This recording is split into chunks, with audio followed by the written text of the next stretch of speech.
The contemporary contributions of Christian communities to freedom, particularly Christian communities that are themselves embattled minorities, and the ways in which these embattled minorities are contributing, seeking to contribute to preserving and advancing the freedom, the well-being, the dynamism of their societies. We heard often this morning that those Christian communities that have often played the most important role in advancing freedom historically have themselves been embattled minorities, whether it's the early Christians in the 1st, 2nd, and 3rd centuries, whether it's Protestant dissenters like Roger Williams, whether it's Protestant missionaries often working in very difficult and hostile environments. These communities have played an especially strategic role in articulating and advancing principles and practices of freedom. So now we turn to contemporary cases where embattled Christian minorities are playing a significant role, particularly in the very important, newsworthy region of the Middle East today.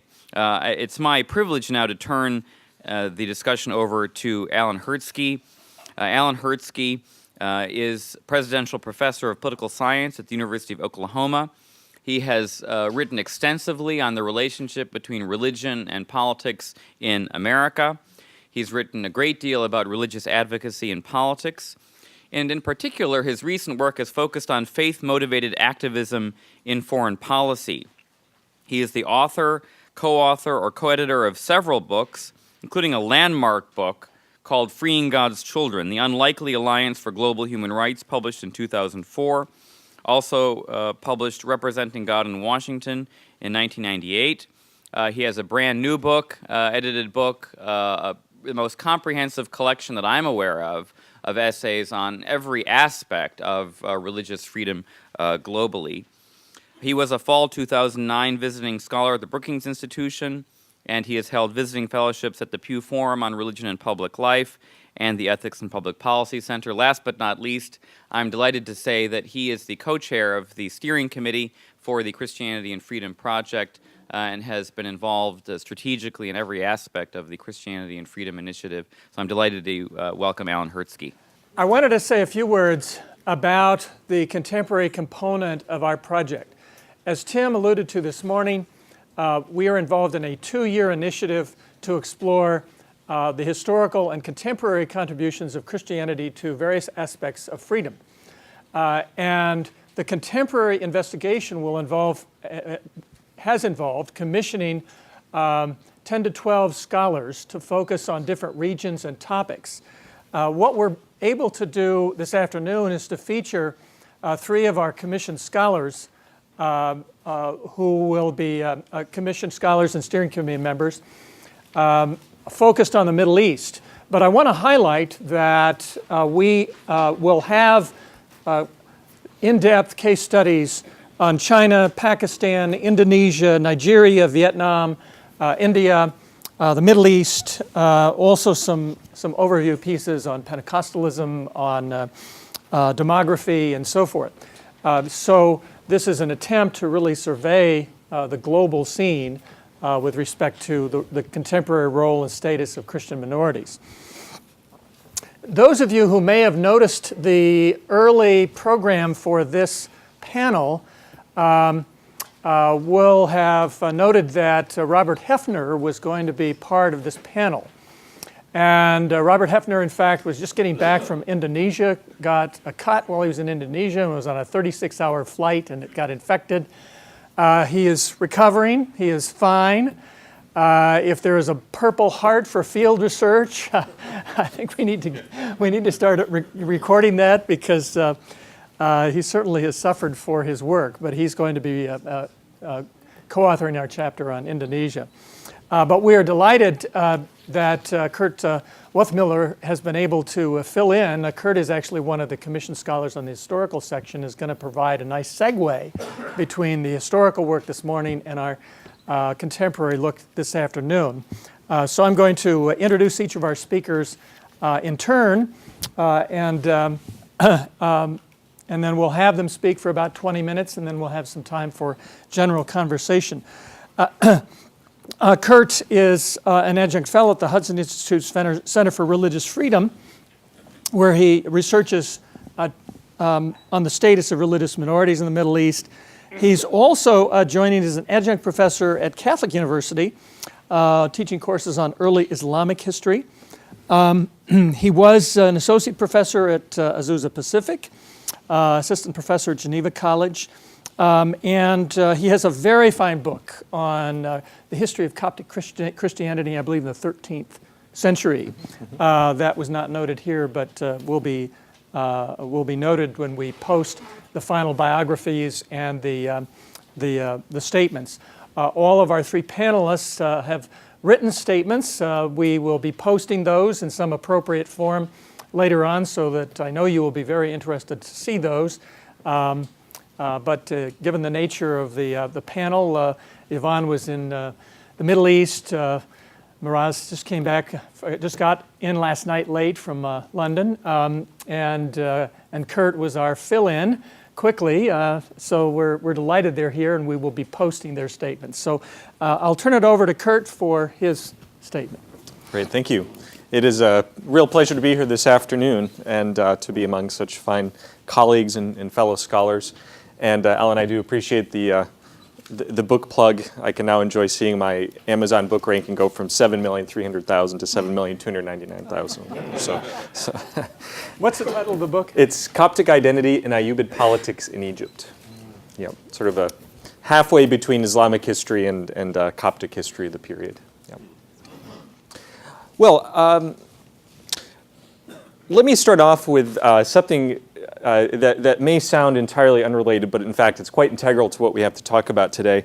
Many years ago, long before I worked in Middle Eastern history or any of these sorts of issues, I worked at a summer camp. I was a program director for several years up in the Berkshire Mountains, quite lovely. And one summer I worked with a fellow who was actually not coming from this sort of work, but was a business manager. And he gave me one of the most important concepts that maybe in some ways it's become kind of cliche, but it's actually fairly relevant for the sorts of things we're talking about, which was always keeping an eye on the constant tension between the urgent and the important.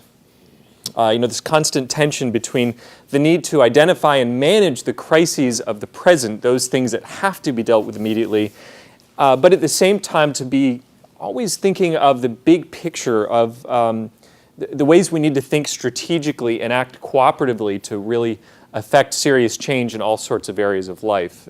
And as I was thinking about this session today, that principle came back to me that when we talk about the question of Christian minorities in the Middle East, we're really faced with two sets of questions. One is about the urgency of the moment, of the question of a period of what seems to be emerging as a crisis for many of the communities in the Middle East. It's building on previous dynamics. A lot of the issues we'll be talking about today are not new ones, but they've certainly come to a real head over the course of the last couple of years, and I'll come back to that. But it is important that even as we consider the urgency of these sorts of crises and the immediate context of the Middle East, it is important that we also continue to keep our eyes on the future. Because ultimately, of course, we don't want to see the Christian communities or other religious minorities in the Middle East fade away, dissipate to other corners of the globe. We want to see them remain in their historic homelands. We want to see them continue to contribute to the societies surrounding them. And we can only do that if we keep that idea of importance. What can we do to affect change, to keep a glimmer of hope alive in this region? I am going to begin in that sense today talking about historical precedent. Historically speaking, the religious minorities of the Middle East, and in particular today here we're talking about the Christian minorities, have always been at their most vulnerable during periods of political instability and at times when the social fabric begins to break down or to unravel, whatever sort of word picture you want to use for that. And this has certainly been true of the experience of the region's largest demographic minority, and that's, of course, Middle Eastern Christians. And despite the theoretical potential for positive change in the region in the wake of what we've come to talk about as the Arab Spring over the last 2 years, this is certainly a period of that sort of upheaval when the old order of things has been falling apart, much of which we say good riddance to, of course, but nevertheless, we are left with a period of crisis and upheaval and of real transformation. And because of this, because we are at a period of real change and of real shifting paradigms in the region, it is important to look back at this historical precedent for evidence of this kind of vulnerability that we're talking about. Now, before I go into a few different case studies, I have to immediately beg apologies from my fellow historians in the room because I'm going to skip around chronologically, and I know that tends to typically grate on our historical nerves sometimes to do so, but in this case, it's useful to do to demonstrate this long-term trend that we're talking about. And I'm going to begin, and I promise I won't spend too much time in the Middle Ages, although I enjoy spending time there. But I want to begin with an example from fairly far back, and that's during the time of the Crusades, under the reign of the fabled Muslim commander Salah ad-Din, most commonly known as Saladin. Although he really made his name on the battlefield, and certainly in Western literature that's the way he's been most remembered, many people don't realize that Saladin was actually a fairly shrewd administrator as well. And he spent a lot of his time, perhaps even most of his time, not so much thinking about battlefield strategy, but thinking about how he was going to establish his family as a real dynastic authority in the Eastern Mediterranean. That's what we come to call the Ayyubid dynasty, and how to manage that territory. And because of that, he spent a fair amount of time in Egypt, which by that period of time had become the real administrative capital of the Central Islamic lands. During his time there in Egypt, based in Cairo, which had become the capital, Saladin was forced to reckon with that area's Christian minority, the Coptic Christian population, which at that time was probably just a slim minority of Egypt's population, still a fairly significant population. And later in Saladin's career, he actually had a pretty good relationship with the Coptic community. He employed Copts and other non-Muslims, such as Jews, in his administration. Seems to have kind of let them go around their daily lives. Was fairly disinterested in enforcing what we talk about as the dhimmi framework, restrictions on non-Muslims and the way they should dress and the sort of steed that they should ride around town and those sorts of things. That's later in life, though. When he first came to power in the 1170s, this was a time of, and here I'll use the word for the first of many times today, a time of real crisis. The Crusaders were pushing down on the northern boundaries of Egypt, quite assertive at that period of time. He was relatively new in his authority. Within Egyptian society, there had been a real period of hard times. There was a series of outbreaks of the plague that had struck the area.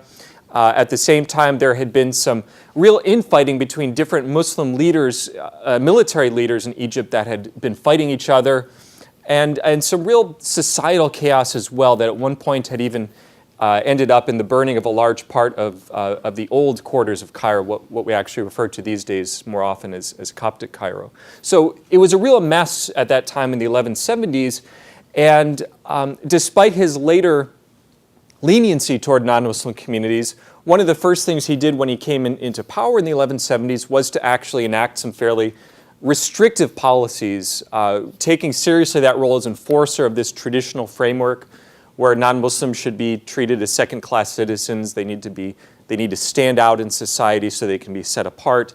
But even going so far as to take some measures like, for example, one contemporary Christian chronicler says that Saladin sent some of his soldiers out to some of the outlying monasteries to dismantle their protective walls in order to have material to build his own fortifications in Cairo. Some sort of things like that are somewhat unprecedented in a sense. And so there we have that, not the first example, but an example from the Middle Ages of this sort of dynamic that I'm talking about. To jump forward rather significantly, and in fact to last week, or this past week. Ali Malik reported in the New York Times on the Armenian community of the city of Aleppo in Syria, where some of the worst fighting of Syria's civil war has been taking place. And Malik reported that several thousand Syrian Armenians have actually fled to Armenia itself. These are communities that, of course, have been in Syria for a couple of generations now. And despite the fact that Armenia is less than home for them in terms of language, in terms of immediate culture, those sort of things, the situation in Syria was becoming less and less tenable for them. And in fact, most of Syria's Armenians, somewhere around 2/3 of that country's Armenian population, are from the Aleppo area. But it's worth adding that anecdotal evidence has been trickling out of Aleppo and other parts of Syria over the course of the last year and a half of increasingly difficult circumstances for local Christians. But there is another very sad irony, of course, which is that many of the same Armenian families who are now fleeing from Syria are people that were the descendants of those who fled to Syria as refugees from the Armenian genocide in eastern Anatolia in 1915-1916. These families are now fleeing for another time, and that's a rather horrific irony of the situation. But even that situation in Aleppo, the contemporary one, and of course the awful situation that faced the Armenians nearly a century ago, nearly a century ago, also took place in an area that had been volatile for some time. And that's the disintegration, of course, of the Ottoman Empire in the mid to late 19th century. This was another period that I'm talking about here of this real sense of social and political upheaval, when the old order of things was beginning to fall apart. I don't want to say fade away, because that's much too pleasant for the sort of thing we're talking about. You know, change is messy and it's difficult, and sometimes it's bloody, and that's what we see in that gradual falling apart over half century or more of the Ottoman Empire. In fact, if we go back to that period of the last half century of the Ottoman Empire, we find that this was a period in which many of the outlying provinces of the Ottoman lands had been slipping out of Istanbul's grasp, even as it attempted to refashion the image of the empire in the fashion of Europe through what we call the Tanzimat reforms, or the reorganization reforms, which, although they may have had the best of intentions of making the Ottoman Empire a modern nation state, in fact, there were a lot of unanticipated consequences on the ground throughout the Ottoman Empire. In political terms, in economic terms, in social terms, and in religious terms as well. At the earlier end of those reforms, Aleppo was in fact the site of one of these representative episodes of socio-religious violence. In 1850, a riot broke out in the city following the spread of a rumor that military conscription was about to be enacted there, which had been discussed for quite some time. Somehow, anger over this rumor of conscription transformed to anger directed toward easy local scapegoats, which were the local Christians. And a mob of local Muslims directed their anger toward local Christians. 20 Christians were killed, 688 homes were destroyed in the violence. And over the course of the next 10 years, similar riots broke out, although with increasing severity, in Palestine and Lebanon and other areas. During the worst of these, in the Lebanese villages of Zahli and Deir el-Qamr in 1860, between several hundred and several thousand Maronite Christians were killed during 8 days of rioting by local Druze and Sunni Muslim residents, sparked by, as the historian Bruce Masters wrote, various hotheads urging the Muslims to attack Christians in revenge for all the imagined wrongs that the Muslims had suffered. And so we see this same combination of the long-term failure of these Ottoman modernization efforts, local socioeconomic hardship, the looming specter of European imperialism, and a smattering of deep-seated religious intolerance, all coming together in this perfect storm of anti-Christian violence. Well, my purpose today isn't to continue to spend much more time on the distant past, nor to restate some of the details of some of these rather tragic moments. It is also, and I want to be very clear to point this out, It's also not to suggest some sort of Orientalist trope of the Middle East as a static, unchanging place where, as it was in 1172, so it is today. That is absolutely not the case. 2012 is neither 1915, nor is it 1850, nor is it 1172. And we should be very careful not to draw historical parallels too carefully or too closely about that. But these contexts, these examples do illustrate a historical dynamic that is urgent, as I suggested at the beginning, and it does have an important significance for the present. As I said, religious minorities in the Middle East, and today we're particularly talking about the largest minority, that's Christian communities in the region, are at their most vulnerable and at the greatest risk of violence and other sorts of repression at these times of social and political upheaval. We don't, in fact, have to look back very far to see evidence of that taking place over the course of the last couple of years, in fact, over the last decade. A very important example, of course, is Iraq's Christian population, including Assyrians, Chaldeans, Armenians, and others. This population once numbered at its peak somewhere around 1.5 million, perhaps just a little bit shy of that. And following the U.S. invasion of Iraq and the subsequent breakdown of that country's social order, such as it was, and of course the emergence of radical Islamist groups in the country and militias ready to fight both the interlopers and to cleanse Iraq from within, that community was absolutely devastated. There were attacks on Christian churches, property, and individuals before 2007, of course, but it was that year that there was a real uptick in violence directed towards the Christian minorities. There was a wave of church bombings, of clergy assassinations, and other sorts of brutal attacks that resulted in the flight of somewhere between 1/2 and 2/3 of that country's entire Christian population. That's a staggering number. Now, many of those were internally displaced that fled up to northern Iraq into the relative safety of Iraqi Kurdistan. Many of them fled over the border into neighboring Jordan and, crucially, into the eastern provinces of Syria. Now, we know that some of this latter group had trickled back into northern Iraq from Syria as that civil war has begun to get worse and worse. But the fact of the matter is, we also really know very little about most of those Iraqi refugees who had fled. Some of them have shown back up in northern Iraq, some of them have shown up in Turkey, some of them in Lebanon, but we really don't have a good, very clear picture up to this point of their overall status. Excuse me.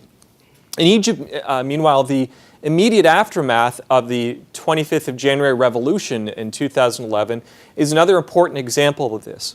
Now, thankfully, over the course of the last year, for the most part, with some important exceptions, which we may get to if we have time, violence has subsided, at least the more outright examples of egregious violence. But immediately following the revolution in 2011, there was a period where there was a real upswing of violence directed toward the Coptic Christian minority.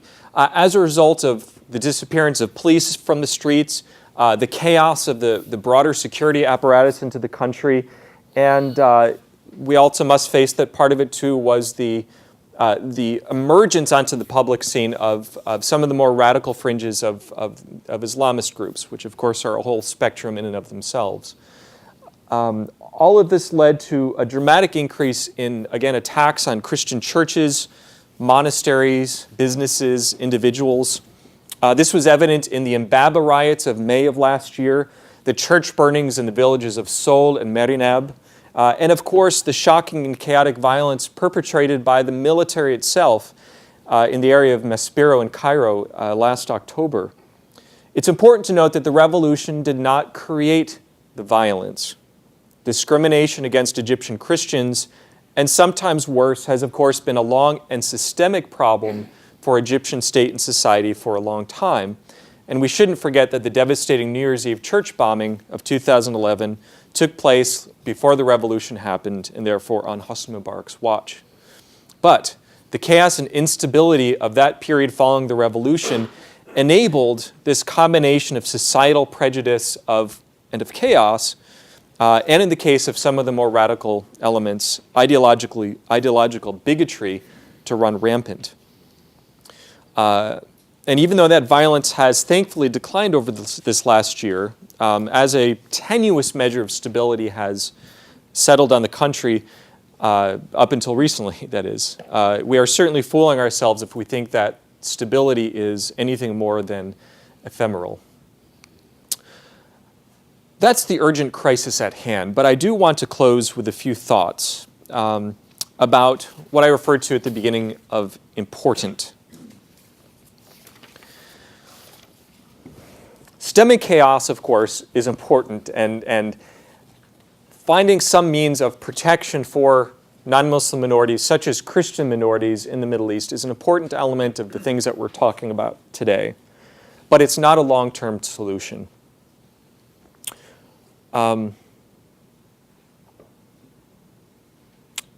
We should be very careful to not merely look at the Christian minorities in the Middle East as passive victims. But we do need to look at these communities, to partner with these communities, to encourage their inclusion in broader societies. Ultimately, there is no scenario, and let me reiterate that, there is no scenario in which the Christians of the Middle East have a future in the region without the cooperation of their Muslim majority neighbors. And that's a very important point, because sometimes advocacy for Christians of the Middle East can take place of the demonization of Muslims or of Islam as a whole.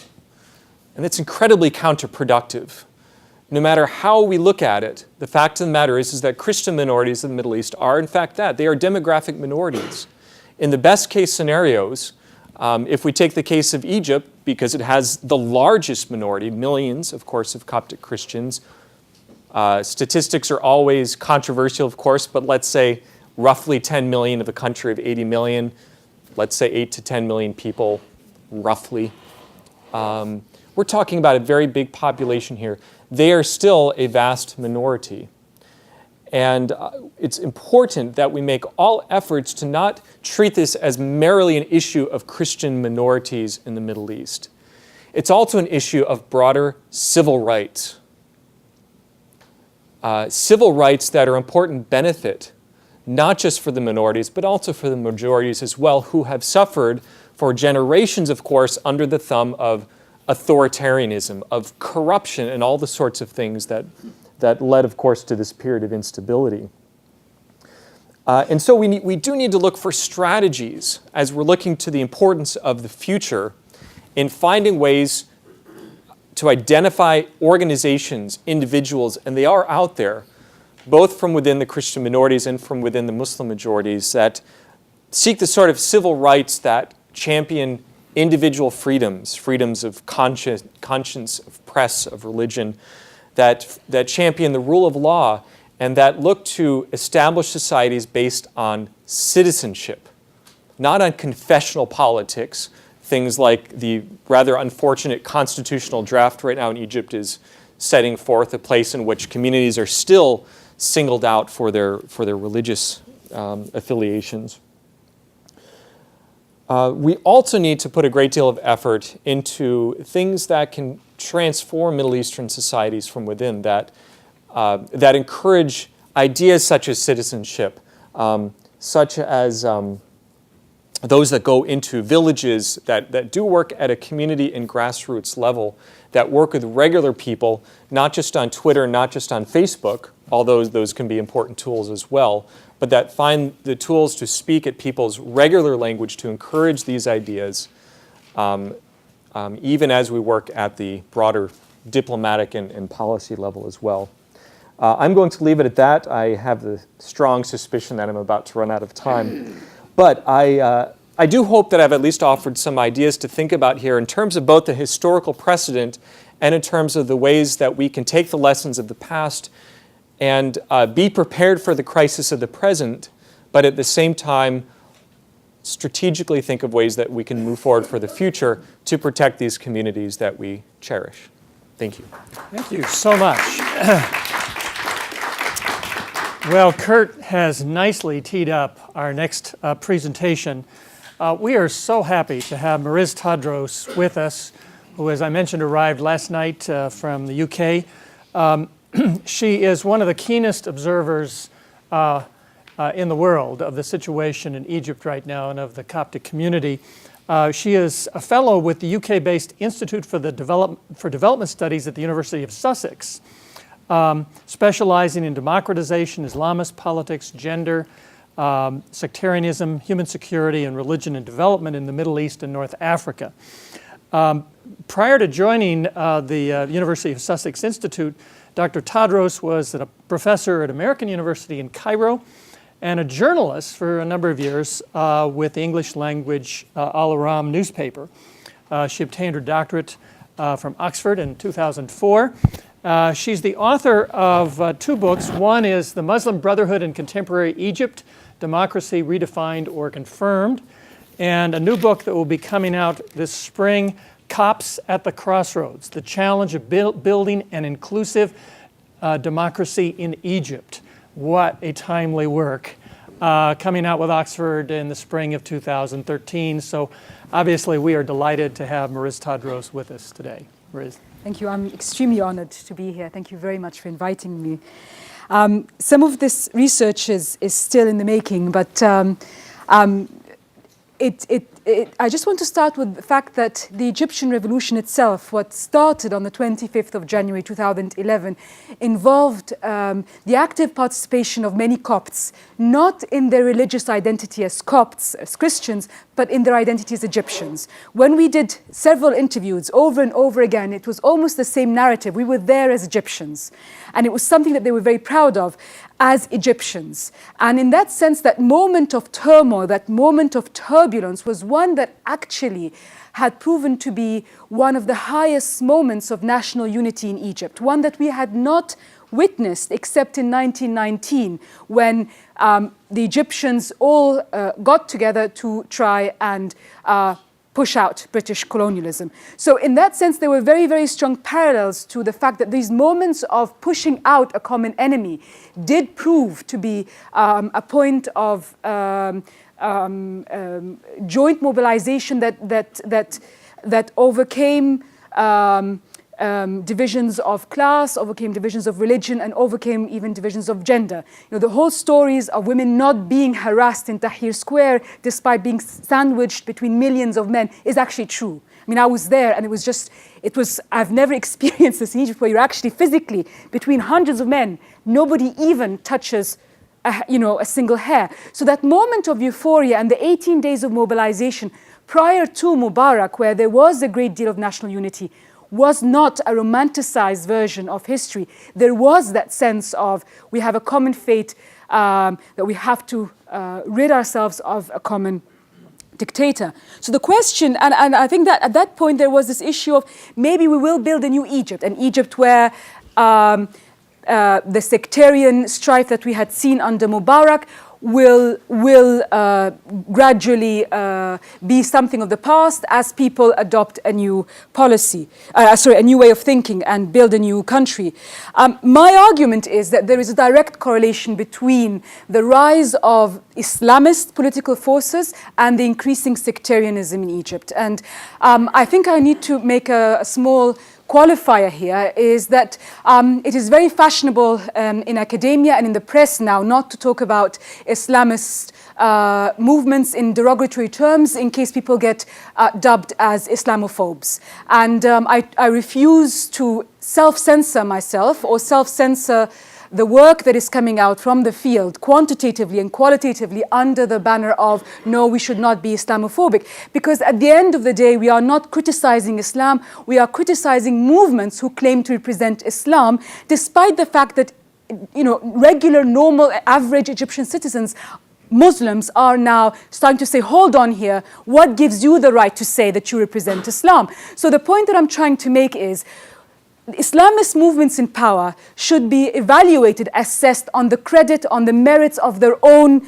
political endeavor, on the merits of their policies. You do not stop yourself from criticizing Christian democratic parties in power because they have Christian in their names. And I think the same thing should apply. As a political scientist, I have to look at policies, frameworks, and what's happening on the ground. So on this basis, I'd actually like to say that sectarianism has actually increased this year, not decreased. This is based on quantitative data emanating from an analysis of only the sectarian assaults that get reported in the press. Unfortunately, a lot does not get reported in the press, so this is an underestimate of what's happening. But if we look at the number of assaults on Christians, you can see that at the time of Mubarak, 2008, you had 33 incidents, 2009, 32, a year before the revolution, 45, the year of the revolution, 70. This year, discounting December, we have not had a chance to aggregate the data for December for obvious reasons. It's already 90 and counting. And when I finished writing the book, I was talking about increasing systematic discrimination. I think what we are actually, this stopped at January 2012. But when I continued to do the research until last month when I was in Cairo, I realized there's something else happening on the ground. And I would argue that what is happening is closer now to religious cleansing. Now, I would like to, before talk about religious cleansing, I'd actually like to make a more contextual argument, which is that what's happening now in Egypt is not just religious cleansing, but political cleansing. In other words, there's a very strong move towards, by the Islamists in power and the Islamist militias, and I think that is an extremely important point to emphasize, is that this is a situation where you have a brand of authoritarian rule that we had not seen at Mubarak's time, because Mubarak was hated among the people. He had his party, he had the military, he had the security apparatus, but that was it. Within the citizenry, very few could pride themselves on supporting Mubarak, or you could not get the "we love you Mubarak, we want you Mubarak, we endorse your policies Mubarak," which is what we are seeing now on the ground. You have pro-President Morsi in their hundreds going out to say, "We want you, what you are doing, this is what we want." And the difference is that these are mobilized. This is not about regular citizens saying, "I love my president, I'm going to go out and tell his opponents I want him out." This is about a political mobilization within a political movement. In addition to that, I think what is different is that at the time of Mubarak, you had the secret political police, which almost governed the country. It was almost a backstage form of governance. We had jokes about the secret political police knowing the color of your underwear. That kind of level of infiltration, in terms of people's regular discourses. But what you have now is informal militias, Islamist supported and funded, emanating from within the Muslim Brotherhood and the Salafis, who are on the street. And because the power in government, those in government, tend to be from the same political force, there is no system of accountability. So you have these security forces, government again sponsored, working with militia groups and informal groups, all in a way in a power configuration that has been lethal not just to the Christians but to the political opponents of the regime. So we have incidents where the citizens, the political parties, civil society organizations who went out to protest against President Morsi in front of the Hadaya Palace last week and the week before were physically beaten up by people who had absolutely no problems in saying, "No, we are the Muslim Brotherhood and we're here to teach you a lesson." And this was captured on video, so this is not hearsay, this is not unsubstantiated claims. So I would say that in addition to the political cleansing, which we're seeing now, which is not just to the opponents, it's to the judiciary. There's an attempt now to eliminate voices of dissidents within the judiciary. There's an attempt to eliminate voices of dissidents in the media. 2 broadcasting stations have already been shut, and many more have been threatened. And there is this discourse, and I think this is where it becomes quite problematic, is that pro-Morsi populist, the pro-Morsi populist space are actually going out and saying, the people want to cleanse the judiciary. The people want to cleanse the media. The word used is cleansing. It's tathir. الشعب يريد تطهير القضاء. Just in case there are any Arab speak people here. So the point is the word cleansing is being used, and it is being used with the nuances of these are undesirable elements of society that should be eliminated.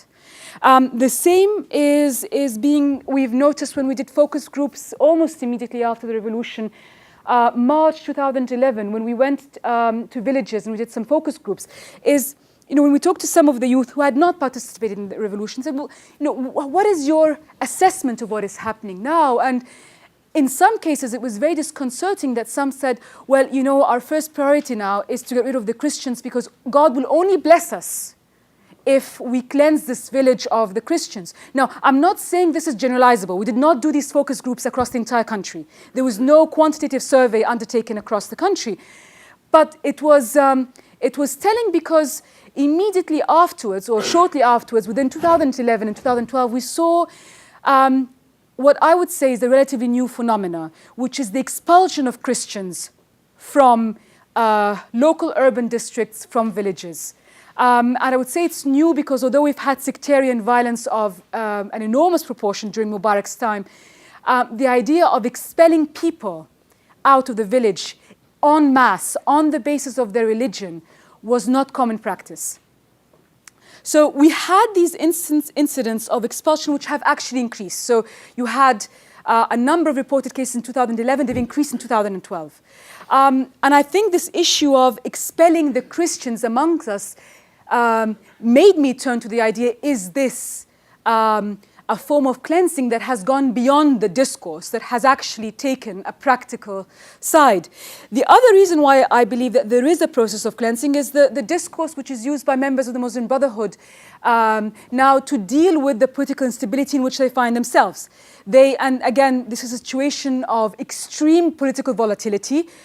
President Morsi issued a series of constitutional declarations giving himself monopolization over the judiciary, legislative, and executive powers, but he had assumed that only the Islamists can mobilize people on the street. I think he had miscalculated the extent to which average citizens would go out. And I think what in that sense, there was a situation in which we were talking, myself and Professor Haddad, about this before we started, is a number of key Muslim Brotherhood figures, again, we have them on video, went out and said, these opponents you see mobilizing, these are not the people. These are not some of us. It is the Christians who are mobilizing against us. It is the Christians who are against Islam, who are against the implementation of the Sharia.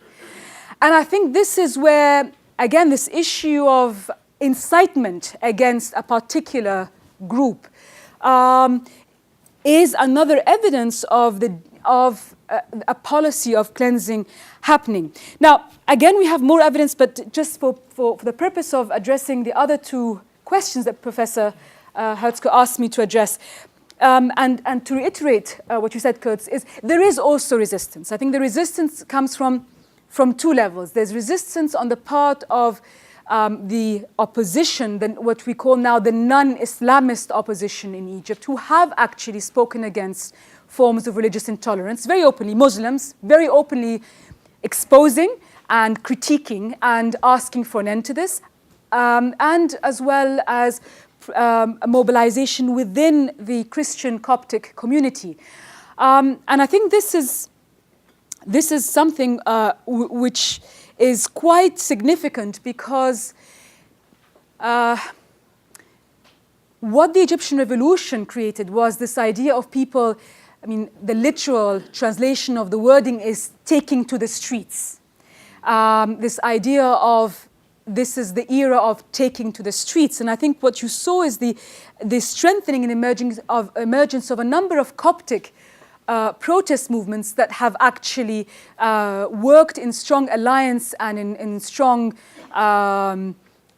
coalitional work with the non-Islamist forces. And I think that is the way to go. I think when you do have a bloc that is comprised of people across gender, across religion, across class, it tends to be strongest in appealing to the regular citizens and as well in creating a stance that is more difficult to challenge. In other words, it would be more difficult for them to say these are the infidels, despite attempts to do so by the leaders.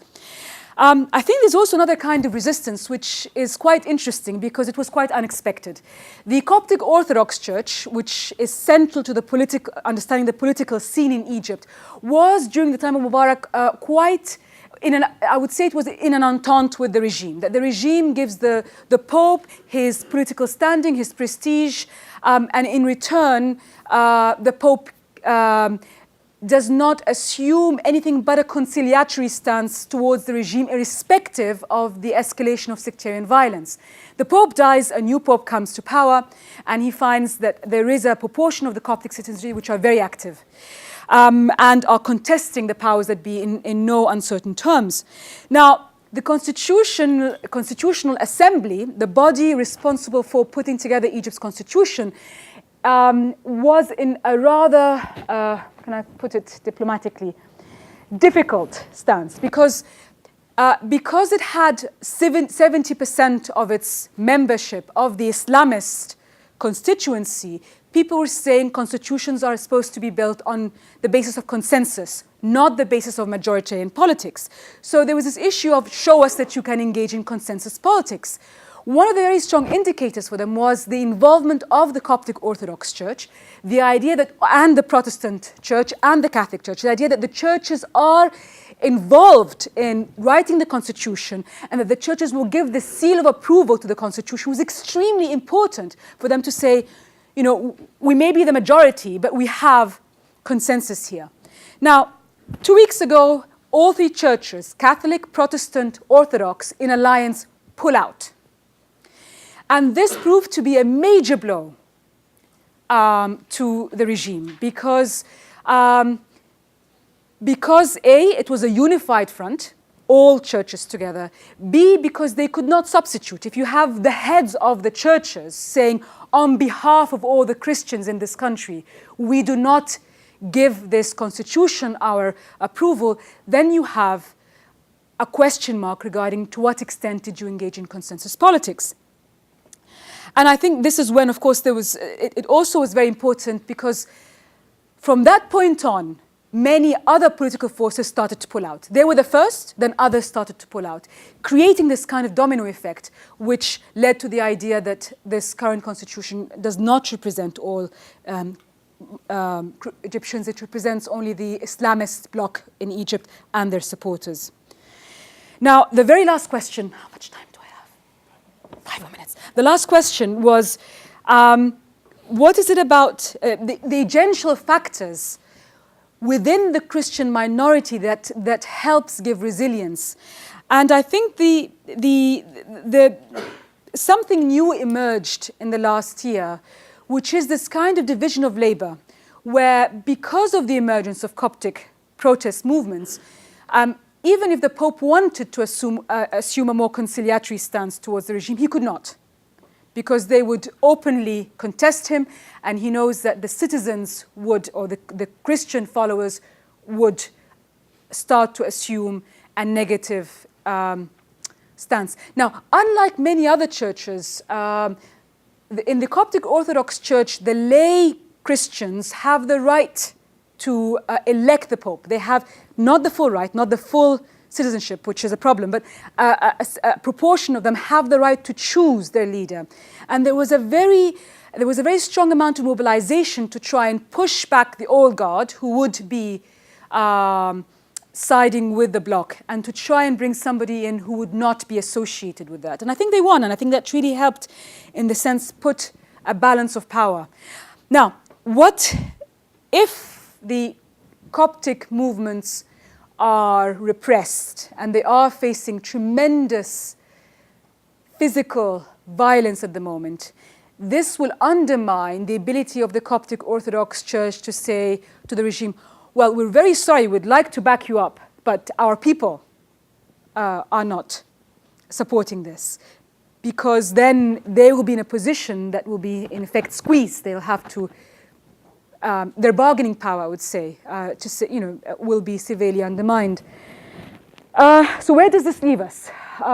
Policy issues. I think there are 3 issues. I think first is we really need to deconstruct what do we mean by Islamophobia. I'm completely against what happened following 9/11, the demonization of Muslims, etc., etc. But I think we cannot afford to be self-censored or to be politically correct in criticizing governments, political forces in power, simply because they claim to speak in the name of Islam, because there are many Islams, and they have to be. We cannot afford it. The second issue, I think, is exposure. Funnily enough, I was interviewed a month ago by the New York Times, and I shared some of this data, and I said, it's increasing. The interview did not go in, and he wrote in the article, sectarianism is going down. You know, it is incredible how there is a current policy to try and say, give the Islamists a chance, you're not being fair to them, transitions are always difficult. And under this banner, I think under this policy, I think there is a very high level of a refusal to engage. It almost reminded me of when Hitler was this magnificent leader in Europe. And people were saying, well, there are things happening on the ground, you know, to the homosexuals, to women, to the disabled, to the Jews, and people saying, you know, hold on here, maybe you're exaggerating, maybe this is not so bad. And I think this issue of refusing to expose is extremely serious, and I think this is where the issue of international civil society, the media, has an extremely important role to play in exposing what is happening on the ground, which incidentally, it's not just the Christians, it's women whose hair is being cut in metros, it's women who are being spat upon because they're not veiled, even if they're Muslim. It is about also political parties who, again, are facing extraordinary claims of being associated with infidels, etc., etc. So I think if there are two key policies is do not allow Islamophobia to be the basis for censorship, and the second is exposure. Thank you very much. Thank you.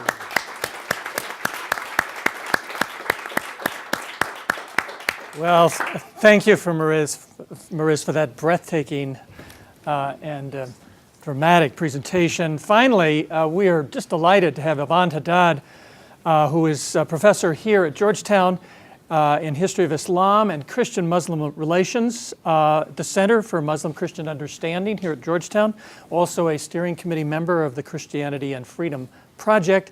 As many of you know, Ivan is a very distinguished scholar of Islam in America, and as an American politics, religion and politics person, I have used her work for years and admire it greatly. She's written The Forging of American and Muslim Identity in Pluralist America, Educating Muslims of America, and Muslim Women in America. She has spent extensive time over the past year in the Middle East and doing interviews and research in Jordan, Egypt, and elsewhere. So she also brings a wealth of on-the-ground current knowledge to her presentation. Thank you. Yvonne?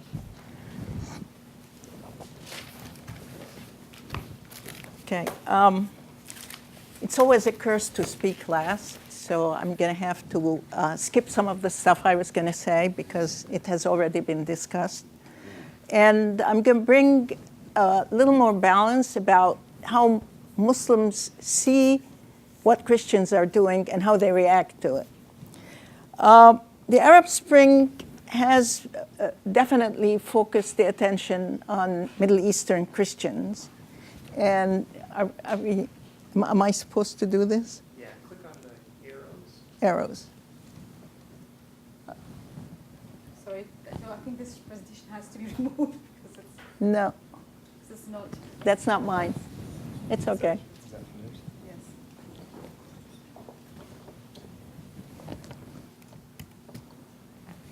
Anyway, I'll keep talking.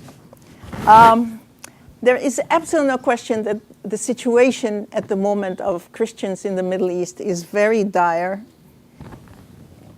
All right, now we're talking. Except that you can't see them. One of the things that has happened recently is the death of Pope Shenouda and also of Patriarch Hazim. Patriarch Hazim is the head of the Antiochian Orthodox Church, which is the largest denomination in Syria, Lebanon, Palestine, and Israel. and Pope Shenouda was the head of the Coptic Church, and they were giants. They've been around for over 30 years, and they stood and represented the church not only as leaders of the spiritual growth of the community, but as political leaders, as people who, when people talked about Christians, they talked about them. They represented the church as church. And this idea of church as a political entity is very important. Even, when Muslim Brotherhood, one of their leaders yesterday was ranting, he talked, I put the church on notice. So the church is seen as this whole people, as though there isn't any equivocation about how different Christians might think. But basically as though the church is acting as one entity, which is usually the way Americans talk about Islam, as this one entity without looking at the variations within it. The situation is really very, very drastic. Even though in Jordan the situation is very stable, they are affected by what is happening around. This situation has been deteriorating for a long time. This isn't a new thing. It starts around 1967, in which we see a major shift in sort of the Muslim identity, basically after the formation of the nation state, in which Arab identity was sort of promoted, and therefore Christians had a place in the society as full citizens. With the war of 1967, when Israel occupied Jordan, parts of Syria and Egypt, what you have is a reaction from the Muslim population. This occupation continues to today, and this occupation is poisoning the situation and continues to poison the situation. For example, something like yesterday, we were going to replenish Israeli sort of arms that they poured in which they destroyed Gaza. This brings a lot of hatred, and the Christians are caught in the middle. The Christians of the Middle East are caught between two entities. The rising force of Islamism, which starts after the 1967 war, comes into effect after the 73 war, and is peaking right now as more Muslim or Islamists are taking control of various Arab countries. And on the other hand, the Western intervention in Muslim affairs. You guys may not see it that way, but having been studying Christian-Muslim relations for the last 30 years, there is absolutely no way in which the Christians of the Middle East can be separated from being seen as sort of agents or puppets of the West, even though they're not. Probably the best example is of a Muslim woman called Al-Ghazali, who was part of the Muslim Brotherhood, but she was Islamic feminist. She was in Jordan. She's Egyptian, but was in Jordan. And she said, the Christians should go back to their country. She was talking about Jordanian Christians. And they said, and where is that? And she said, Europe and America. So one of the biggest problems that local Christians have is they're always saying, we are not minorities. Do not treat us as minorities. We are the people of the land. But the concept of minority, as Christians as minority, comes from the West, with Western intervention during the colonial period, in which Western European nations who were competing for local people protégés to use against each other began to have different interests. For example, France said they will sort of protect the Catholics. The Russians will protect the Orthodox. And then the Brits were looking around, who will they protect? And they couldn't find somebody, so in 1860, they gave arms to the Druze who killed the Maronites. Eventually, they decided they will create a state in Palestine, which will be an Anglican state. And they were the ones who were going to bring the Jews from the rest of the world, convert them to Anglicanism, and they were going to have a group of people they can manipulate. And it was this competition between the European nations that sort of gave the idea that the local Christians are really agents of the West. And some of these leaders fell for it. I'm not saying that they are free from blame. Some of the Christian leaders bought into it. But what has happened is that we have now a whole idea within Islam about how the West hates Islam. And who represents the West locally is these local Christians. And so you have this history that they teach and is inculcated, and it's in every book that you read. This history begins with Western hatred of Islam that goes back, especially the Crusades. So the Crusades are seen as an attack of the West to liberate Christians, right? The local Christians, if you look at the Byzantine Rite Christians and the Armenians, they collaborated with the Crusades. But basically, if you look at the population of the local Christians of the Middle East today, and you look historically, you will see that before the coming of the Crusades, there were more Christians in that area than when they left 100 years ago. One of the things the Crusades achieved is they destroyed the 5 centers of Eastern Christianity.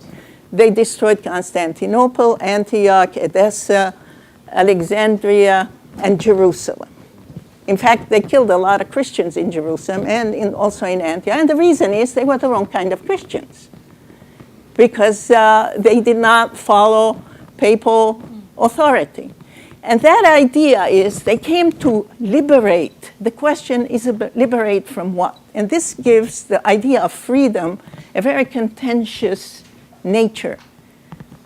Is a person free only when he emulates a Western person? Or can he be free to choose something else? And this is what the Eastern Christians continue to ask. It is a question that they cope with. But at the same time, Eastern Christians are not necessarily promoting freedom for evangelical Christians. And we have the case in Jordan right now, where we have 5 evangelical congregations that are seeking to have recognition from the Jordanian government. And it's the other Christians that say, no, we don't want them to be recognized as official bodies. Why? Because they are stealing our people. They're converting people. So the church itself is worried about the idea of freedom. What do we mean by freedom when we say freedom is going to be the motto of how we're going to liberate the Muslim world or the Arab world? After the Crusades, of course, we have the missionaries. And we heard about them quite a lot this morning and a little this afternoon. And of course, the missionaries came, and they came with the idea you have to have freedom of religion, after all, because you have to have freedom to convert. And that is not seen by the older churches as freedom. It was seen as poaching and sort of teaching other things and saying that that is freedom. The missionaries created some local congregations. The Protestant church is not as big as the Catholic Church, or the most dominant church is still the Orthodox Church, especially if you look at the Assyrian Church, the Armenian Church, the Coptic Church, the Byzantine Rite Church. That is still the majority of Christians in the area. But when the missionaries were kicked at the formation of the nation state in the 1945 and later, the missionaries went with the colonial powers. They were expelled. So you have one missionary, at least that I know, I have his book. He's a Dutchman. He went over and visited all these missionary places where they have been working for over 100 years. And he said, we have won. And why? Because we have made them into secular nations. And in a sense, the whole project was seen as, at least from Muslim perspective, when they quote him, the whole project of the missionary project, which follows the Crusader project, is to separate Islam from Muslims. And this is why you have this Islamist ideology that is sort of taken over by the various forces that are trying to interpret what Islam is today in the Middle East. The whole idea is that the West hates Islam. and therefore they have to hold on to it. And that anytime the West says liberation, it means liberation from Islam and getting rid of Islam. Anytime the West says you have to liberate their women, it means to take Islam out of women. When you talk about human rights, it's the same thing. So that the whole idea of liberation, freedom, human rights, women's rights, all these are sort of lumped together as this Western agenda to get rid of Islam. And of course, then there is the planting of the State of Israel, which is seen as against everything the West preaches, because the State of Israel discriminates against Christians precisely because they are Christian and Muslim, against the Muslims, because it's a Jewish state.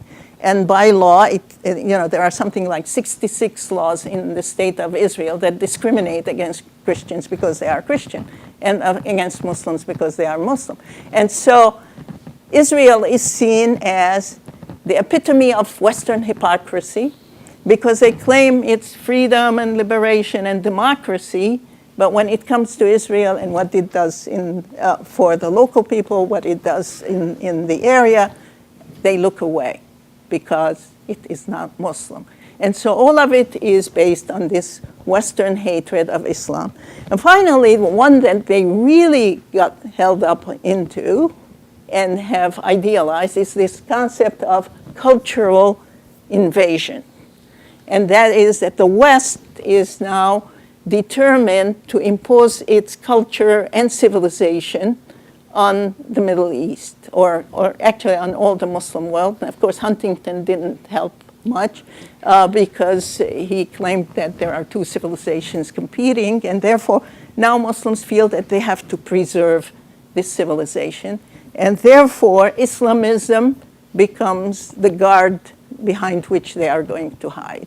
Islamism becomes extremely important as a firewall against the takeover of the Muslim world, the destruction of the Muslim world, the elimination of Islam. And you see it in all the texts that these people are writing.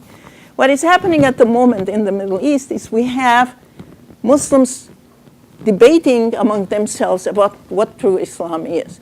Part of it is very interesting to watch for people like me from afar. I'm not very happy about the situation in the Middle East because I have relatives in Aleppo who have been in their apartments for over 5 months. They don't dare walk out of the apartment because they could be abducted for ransom. But it is fun to watch the debates going on between the Muslim Brotherhood, the Salafis, who are to the right of the Muslim Brotherhood. They're supported by Saudi Arabia and Qatar, and they're the ones who are pushing Muslim Brotherhood to become more Islamic. And every time Muslim Brotherhood veers to the middle, they come at them and say, no, this is not Islam.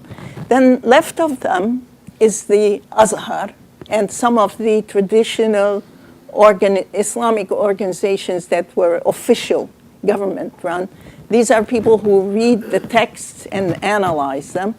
And we have a different concept of the role of Christians among these different people. And of course, there is a fringe group still left from the sort of fanatical groups like Al-Qaeda, but you have Takfir and Hijra and some of the others.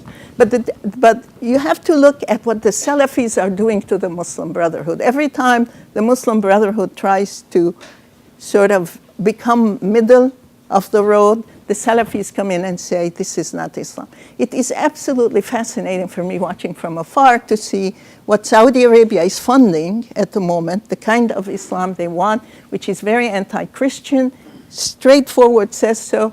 At the same time, 2 weeks ago, they opened a place in Vienna for Christian-Muslim dialogue.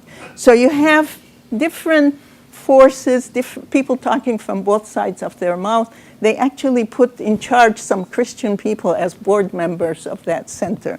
It will be interesting to see. The other thing that I want to talk about is the role of the United States. The role of the United States in sort of undermining the local Christians is one nobody wants to hear. I'm sure nobody in this audience wants to hear. But I have to talk about it because it's important to keep in mind. The United States has sent missionaries. They have done a great deal of good. There's absolutely no question. There is the educational system, the medical system. Everybody has benefited from it. But the thing that most Middle Eastern Muslims are freaked out about is the way the United States treats Islam. And I think that, if we go through these slides, I will show you some of the things I'm talking about. I'm not sure I know how to use this thing. Let me see. No? Right? Okay. Now, this guy, poor guy, Greek Orthodox priest Fadi al-Haddad, no relative of mine, was abducted and killed in Syria. He made the news. There was another one. He actually went with some ransom money to free a Christian that was caught. The person that was the hostage was freed, but he was beaten up and killed. But there was another Catholic priest who was killed also.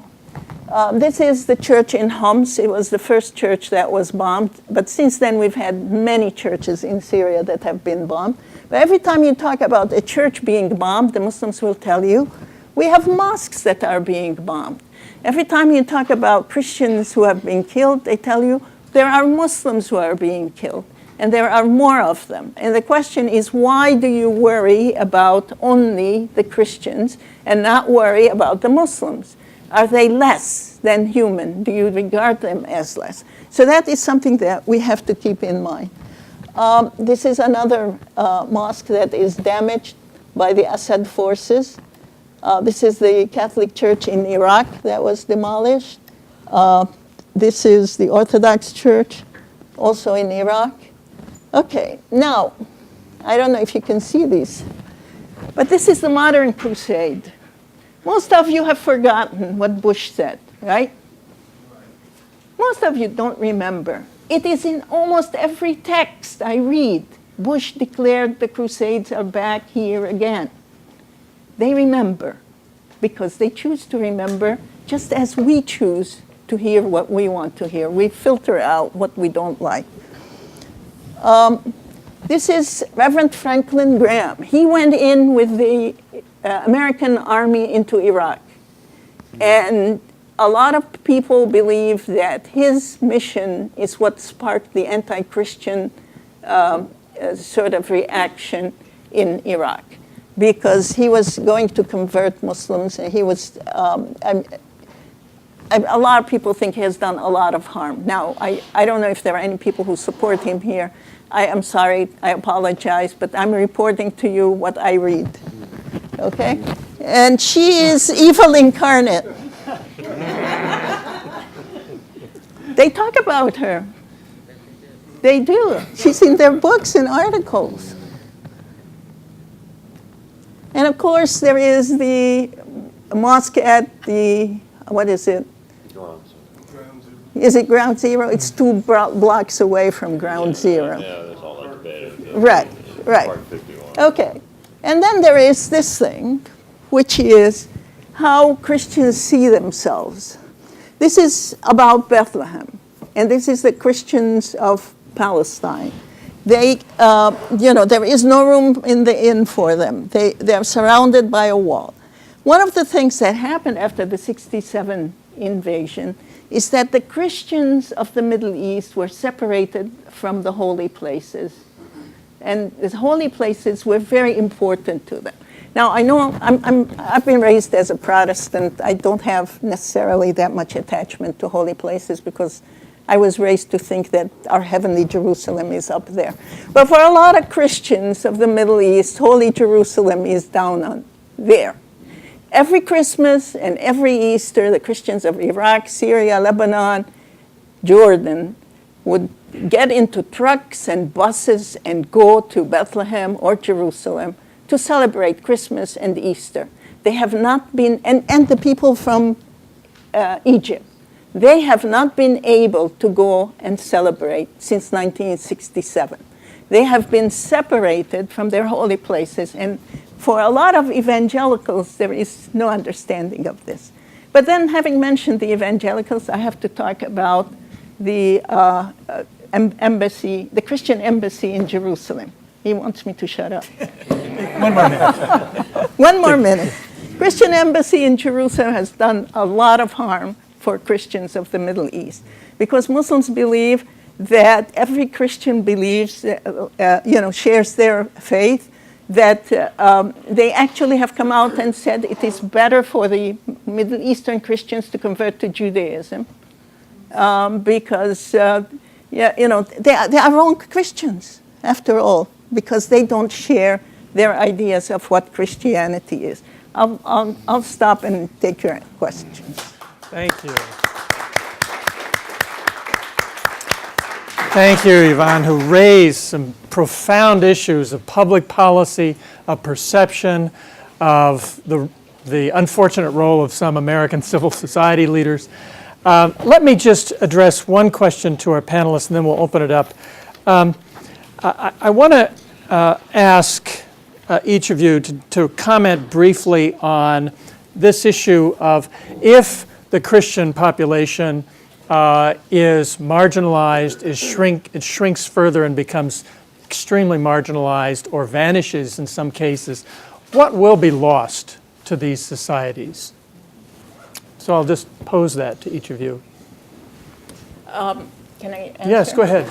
There was one other thing I wanted to mention, and I didn't have a chance, but it's very important, and that is the American International Religious Freedom Act of 1998. It has caused so much trouble for Arab Christians in Egypt, in Jordan, in Iraq, and it has been promoted by evangelicals here in the United States. I hope I'm not hurting anybody's feelings, but it has brought a big backlash. Even Pope Shenouda refused to meet with Arlen Specter and who was the other guy, Frank Wolf, who went there. And the repercussions continue till today. Because the whole idea is when you talk about freedom of religion, what are you talking about? Is it freedom from Islam? Is it freedom only for Christians? And has the United States decided that it's going to take the same role that the European countries did in the early 19th century of championing Christians against Muslims? But to answer that question, I will give you an answer that some Muslims have given to that question. There are some Muslims who've come out and said that the Christians are extremely important, have been a great leaven in a Muslim society. They not only were very important in helping create the Islamic civilization at the beginning of Islamic history, they were also very important in shaping modern Middle East, especially their intellectual production at the turn of the century. And they also see that some of the scholars in the West who are Christian have helped explain Islam so that Islam is not very negatively seen in the West. At the same time, there are others who see that Christians in the Middle East have to disappear because that would be the Salafis, because that would be the only way that Muslims can be Muslims, because that would free them from the intervention of the West. It would free them from the need to accommodate them. At the same time, you have the Muslim, somebody like Al-Azhar, which says that we are the protectors of the Christians. We are better protectors of Muslims and of Christians and Jews than the West. Look at Spain. They kicked the Muslims and the Jews, and we have been so nice to them. And then I was there 3 weeks ago talking to the Sheikh Al-Azhar, and he quoted the Constitution of, well, actually it's the Compact of Medina as a constitution, the first constitution in the world to recognize religious minorities as full citizens. So if they disappear, I think it would probably in some places make absolutely no difference.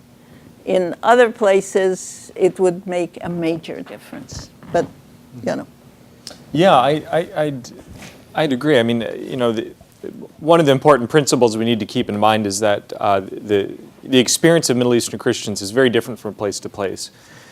Each one of these communities is facing a different set of challenges. They play different sorts of roles in societies, but they play a lot of different roles.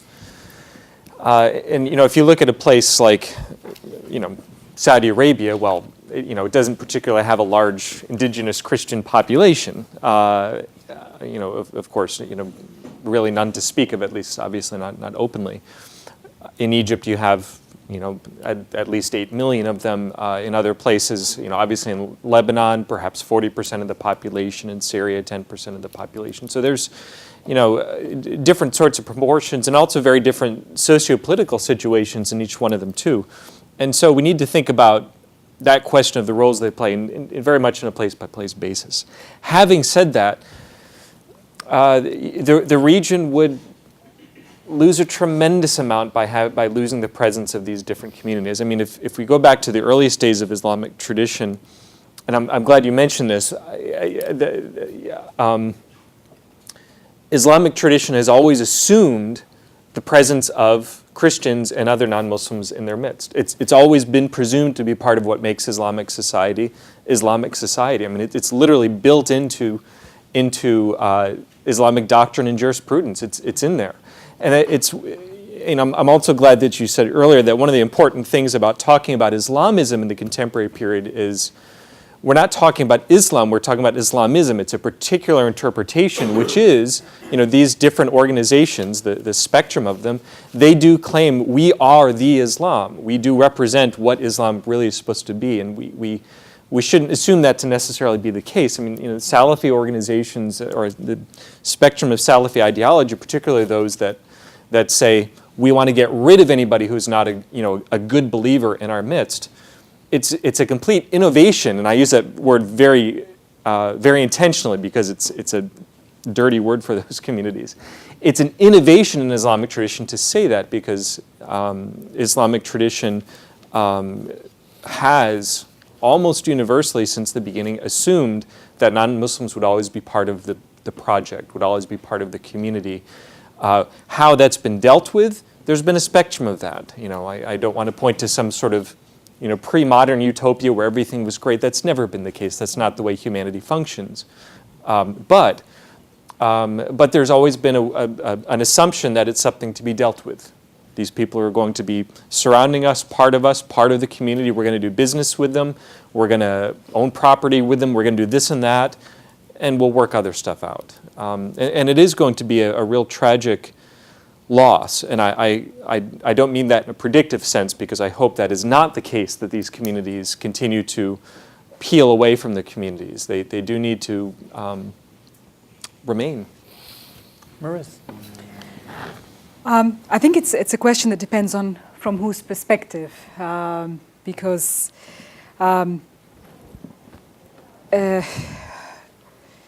from my perspective, I think that one of the greatest contributions has been the indigenous intellectual contribution to the notion that that citizenship does not have to be mediated by religion. And that was, it started with a group of Egyptian and Syrian and Lebanese scholars who were of Muslim and Christian origin.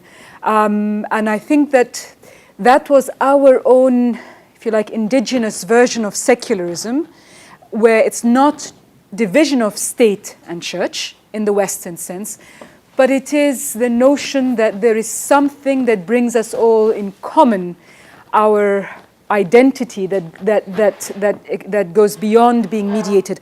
I would say during the hundreds of years of Islamic civilization, although minorities existed with varying levels of freedom, so there was sometimes more freedom in one part than others, religion was a mediating dimension of the basket, if you like, of rights and duties that they upheld. And in many cases, their tolerance was sometimes functional. In other words, because we need them to pay the jizya, the levy, they are useful to us.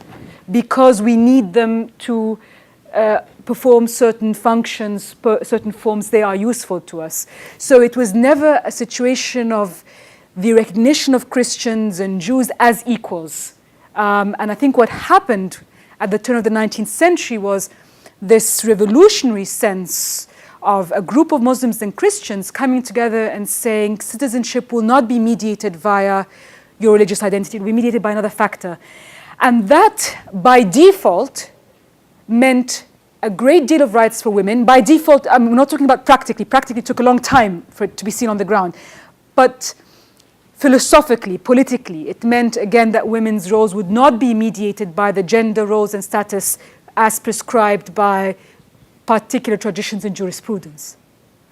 It, by default, meant that certain issues of social justice and class were recognized. By default, I mean, a whole variety of other liberties and freedoms for other groups came along because of that political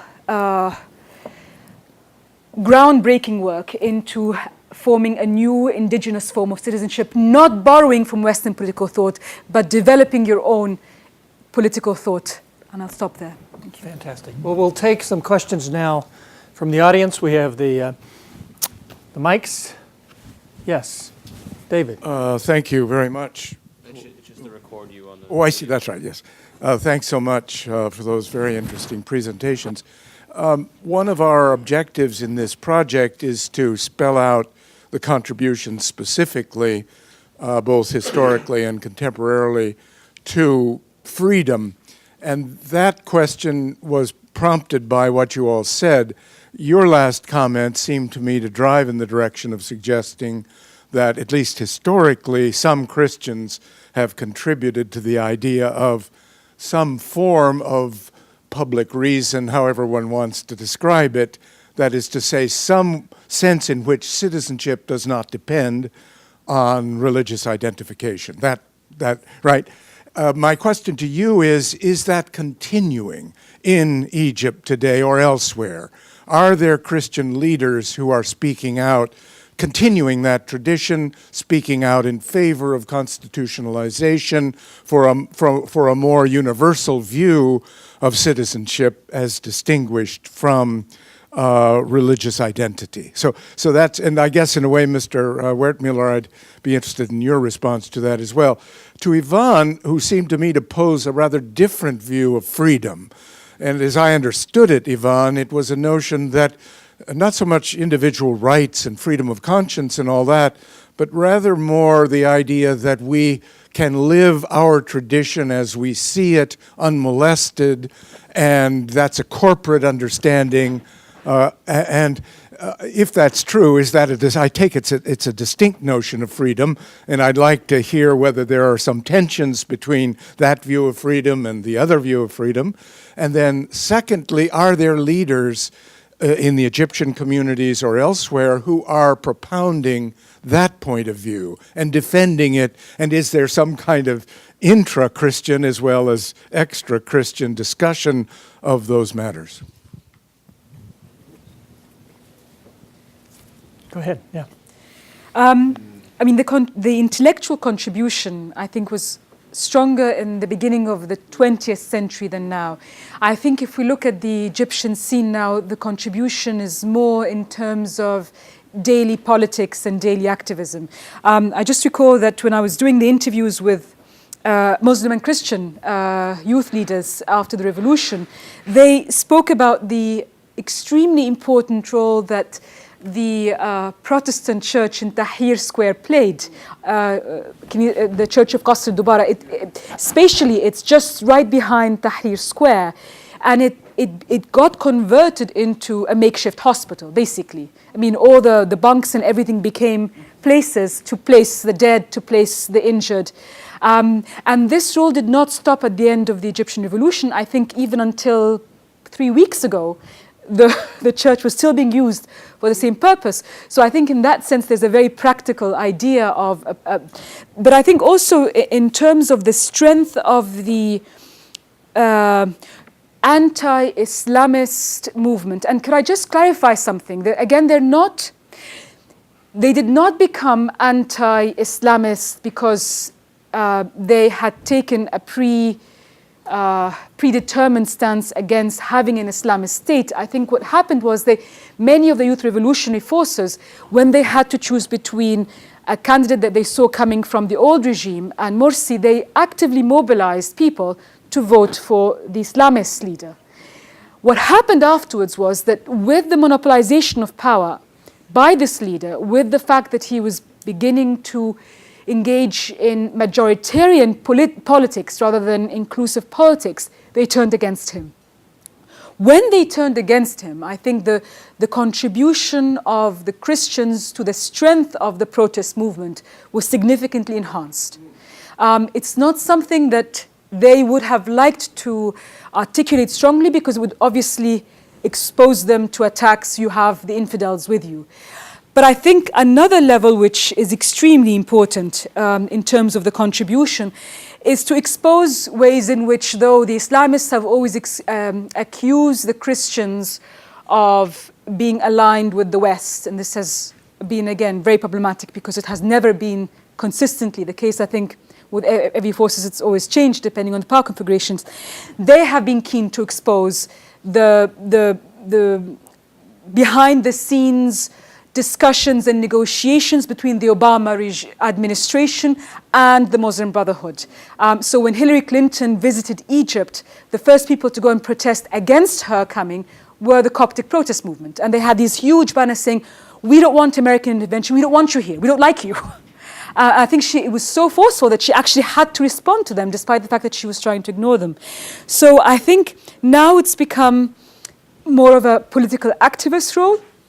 And I think the role of the new role of the church, as opposed to the old, I think renders strength to the attempt to move Egypt towards more of an inclusive political transition, as opposed to the one that we are seeing at the moment. But that is not very clearly articulated as we're in favor of equal rights or people are not. It is. I mean, when the church came out, it said, we have a problem with this constitution because it's not inclusive. It does not respect the political and religious pluralism that exists in this country, and we want a constitution that is more towards the direction. So we have the statement that they issued, and it's very much, having said that, in their own practices, of course, human rights are dealt with in a compartmentalized manner. So women's rights are not always respected as much in practice. But in terms of discourse, the discourse was very much in terms of inclusion, diversity, pluralism, freedom, new phase of liberty for Egypt, etc., etc. Yeah. Yvonne, do you have a response? Because I think this is a very key question that David has raised. I mean, I think it's very important to realize that the idea of freedom came in from the French Revolution. So that when we talk about Christians and Muslims at the early part of the 19th, the beginning of the 20th century, talking about freedom, I mean, the slogan for Arab nationalists was, liberty, fraternity, and liberty came from the French. The Islamic idea is you obey your government. I mean, there is a Quranic verse that says, obey God, the Prophet, and those in authority among you. And therefore, the idea of liberation or freedom is against God's order. What freedom came in when, and the whole concept of revolution, and a new verse was identified, is that if you accept the condition you are in, because it says, another verse in the Quran says, God will not change what is in a people until they change what is in themselves. And suddenly it wasn't God that was responsible for their condition, it wasn't predestination, but it was their willingness to revolt and seek freedom. So the idea of freedom came as resistance to occupation. And that's where it was legitimated. And that's where the Christians and the Muslims were working together. And they worked together until, and why did the Lebanese and Syrians end up in Egypt? Because the British were ruling there. And they gave them the freedom to speak. Under the Ottomans, they would have been put in jail or killed. And so that's where Christians and Muslim, Christian and Muslim intellectual sort of fervor for freedom began. What you have in the later generation, which is the socialist group, they talked about unity, liberation, and socialism. Okay, so that liberation came, the whole concept came from the Russian Revolution. Eventually, we moved to the Islamists, and the Islamists begin to talk about, instead of brotherhood, they talk about the Ummah. Okay, and so the Ummah becomes the Islamic community. And today in Egypt, there's a debate going on between the Salafis and the Muslim Brotherhood. The Salafis want a religious state, which is theocratic. And the Muslim Brotherhood say, no, there is a distinction between a religious state and an Islamic state. In an Islamic state, there is a place for citizenship of Christians. And the whole idea of citizenship is not important only for Egypt, it's important for Jordan. That's what they keep talking about and fighting for. It is important for the Christians of Palestine and those living in Israel. They're fighting for the right to be equal citizens with equal rights. So the concept of citizenship is the one that is most threatened for Christians. In a way, you two are saying similar things. Right. Is common citizenship is a very central theme. The most important thing at the moment. Yeah, I would agree with Professor Haddad, it's the most important, but I would argue that the Muslim Brotherhood political thought is one of what I would call qualified citizenship. So you have rights of a citizen, but as long as you're a Jew and a Christian, Baha'is and others don't. You have the rights of citizenship as long as you do not say anything that undermines Islam or slander Islam. You have the rights of citizenship as long as you do not assume you have the equal right to construct churches. As you do mosques, it has to be proportional to numbers. You have the rights of self-regulation as long, so there's all of these as long as in the Muslim Brotherhood political thought, which I would say very regrettably became part of the Egyptian constitution that is now being put forward. So I would say that the citizenship that they agreed to was not the citizenship that the Lebanese and Syrian and Egyptian Muslims and Christians spoke about at the beginning of the century. Another question? Yes, back here. Excuse me, can I ask a question about China? Here, hold on a second.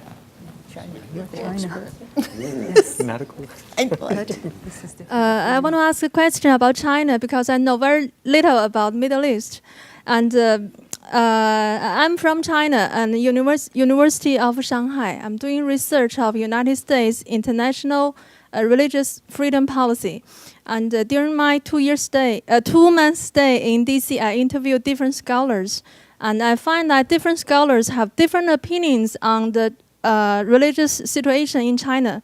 And some of them think that China is the most egregious country of religious persecution.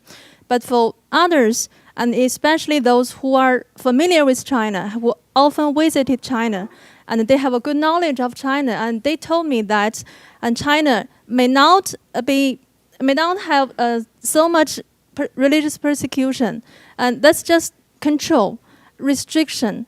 But control and restriction may not be religious persecution, and that's human rights issues. And so I wonder, what's the definition for religious persecution? And I know that most of you are familiar with Shouwang Church, and you think that's religious persecution. But actually, Shouwang is very special, and it's just an exception, but not a typical model of the house church in China. And if you go to China and visit the house church visit the house church, and you will find that, and you can freely go. You can freely, for the house church believers, and they can freely go and worship what they believe, and if they abide by the law. And that's my first opinion about the Western definition for religious persecution. Yeah, and I'd like to, let me get at your question, because actually that provides a nice segue, you might say an advertisement for our project, because we, in fact, one of our commissioned scholars is Feng Yang Yang, who has a large Templeton grant with a team of Chinese scholars looking at Chinese religion. He is going to be examining very carefully the religious situation in China and the very great diversity in the treatment of the house church Christian community there and so forth. So that will be, in fact, a pivotal contribution of our project. And I'd be happy to chat with you about the situation at break. Thank you for rescuing us from having to make up an answer. Paul. Yeah, if I could, there's other people here who know far more about China than I, but, Paul Marshall, the Hudson Institute. I do have a saying that everything you've heard about religious freedom in China is true. Somewhere. Depends where you are. The coastal belts, I've been to sort of illegal churches which have huge neon signs outside of them, join us every Sunday. But, in Henan or Hubei or something, then you're getting pastors rounded up. All of these things are going on at the same time. So. Any last questions on our Middle East panel? Well, we've really reached was there any?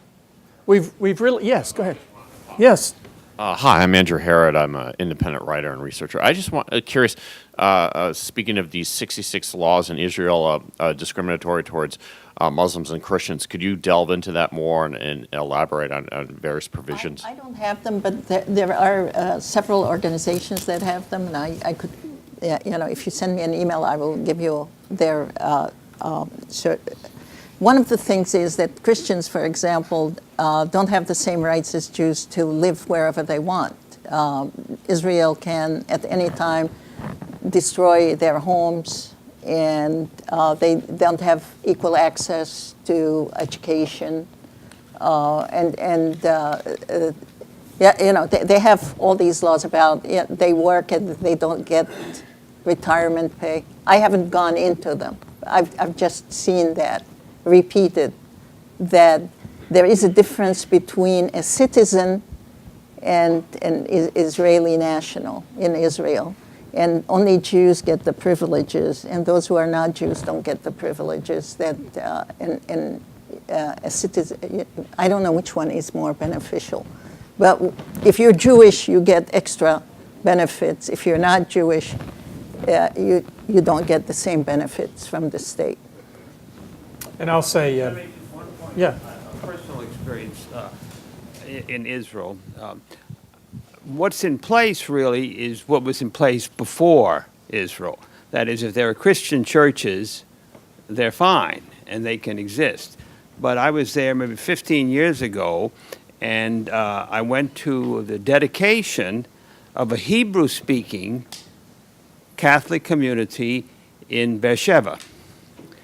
And they had applied for the right to build a church, a new building, which is very offensive to the Israelis, because it would indicate that Christianity is growing.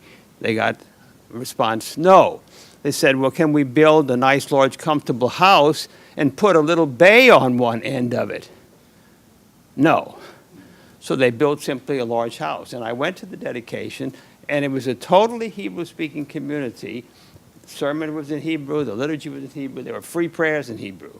So there are definitely restrictions that apply to Christians, as well as, of course, to others in Israel. And I would say, in conclusion, that another one of our projects will investigate the status and role of Christian communities in Israel and Palestine. Well, thank you all. This has been a splendid panel. Please thank our three distinguished guests.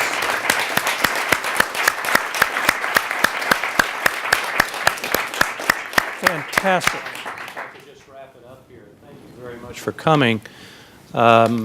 Yvonne, as she often does, has given me an opportunity to make a plug for a couple of things. First, she mentioned that I believe Frank Wolf and his version of the Religious Freedom Act was widely reviled in the Middle East.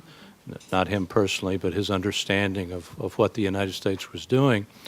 But the reality is that that version of the law didn't pass. And in fact, the International Religious Freedom Act mandates the promotion of religious freedom for everyone, including Muslims and Christians and atheists and everyone who's alive.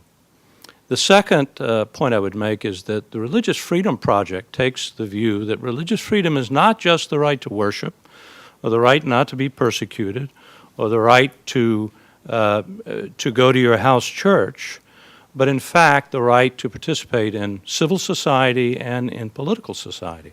So that where these rights don't exist, even if there is a right to worship, you do not have full religious freedom. And so I think this is a nice way to round out a very good discussion today. So again, thank you for coming. Please join with us in our future events. Keep track of this Christianity and Freedom Project. It's an exciting one.